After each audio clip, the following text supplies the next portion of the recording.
You have probably seen this issue mentioned all over the internet, and this issue is regarding the specifically the ASUS UX5400E notebook PC.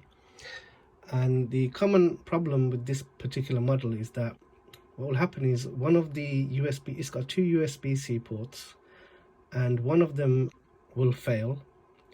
And so because it fails, obviously you'll start using the second one, and maybe a couple of months later the second one will also fail as well. So if you're having this issue and you need to get those USB-C ports serviced or repaired, let me quickly show you the fastest way that you can do this, and then what I'll do is I'll come back, and for those of you who have the skills and the expertise, I'll explain in detail how you can do this repair yourself. Okay, so the fastest way to get this sorted is if you just open a Google search page, and if you type in iRefab, that's I for Indigo, R for Romeo, E for Echo, F for Freddy, A for Apple, and B for Bike, iRefab, then the first listing that will come up is for our website.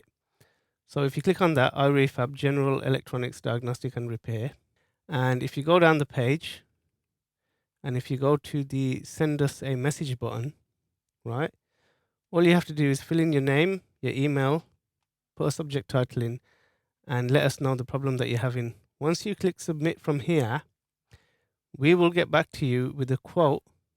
We will assess if we can repair your device, and we'll get back to you with a quote. If you agree to the quote and you're happy to move forward, we will send you a link and a password to our online booking form. Put your password in and book your device in for repair. Once you've done that, our system will issue you with a service ticket number and instructions on how to post your device to us. All you have to do is write that service ticket number down on a piece of paper and include it with your device when you send it to us. Once we receive your device, we will proceed to repair your device for you. And once it's repaired, we'll issue you with an online invoice that you can pay. And you can do that online, and you can pay by card or PayPal, whichever you prefer. And once the invoice is paid, we will promptly ship your device back to you. Now, normally we can do this within about 3 days, but during busy periods, just bear in mind it can take up to a week or 2 weeks. Now, I'm going to show you how to do the repair yourself. Okay, so for those of you who can do the repair yourself and you have all the tools and the skills, I'm just going to show you now what you need to look for and what you need to replace. So we've got the back of the laptop open, and this is the section that you're looking for here. So if you see the two USB ports there, you're going down, and the section that we're interested in is this section here. There's two ICs here, which I'm going to show you under the microscope, and I'll explain to you what's going on.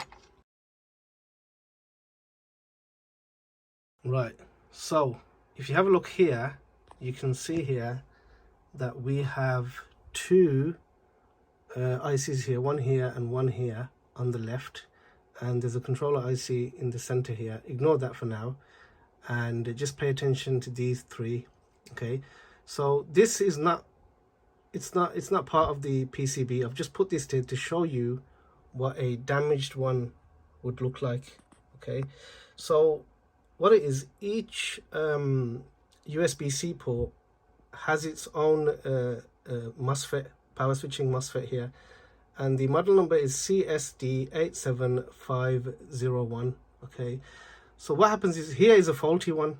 Okay, and you can see how it's discolored from overheating.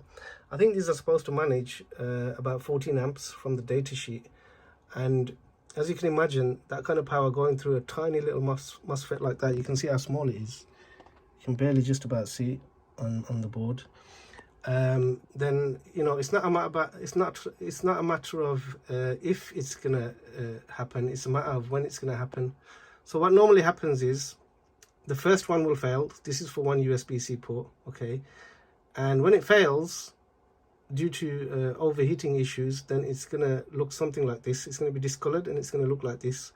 And so then you start using the second USB-C port, right? and then what happens is that one will also eventually fail as well, and then the laptop will no longer take a charge. So for those of you who know what you're doing, you need to replace, depending on even if it comes in for a service, or you're doing it yourself, if one of your USB-C ports have gone and you're going to replace one, I recommend you replace both of them, because eventually the second one will go again. As I say, you know, this is a very common problem with this model, and this is the issue. These they're called MOSFETs, and they just seem to fail over time due to overheating. Okay, so that's all there is to it, really. If you know what you're doing, you know what you're doing. If you don't, contact us through the website and we'll sort it out for you. We can do the out of warranty repair on that model, and there shouldn't be no problems. All right then, I hope you found this helpful, and as always, bye for now and have a nice day.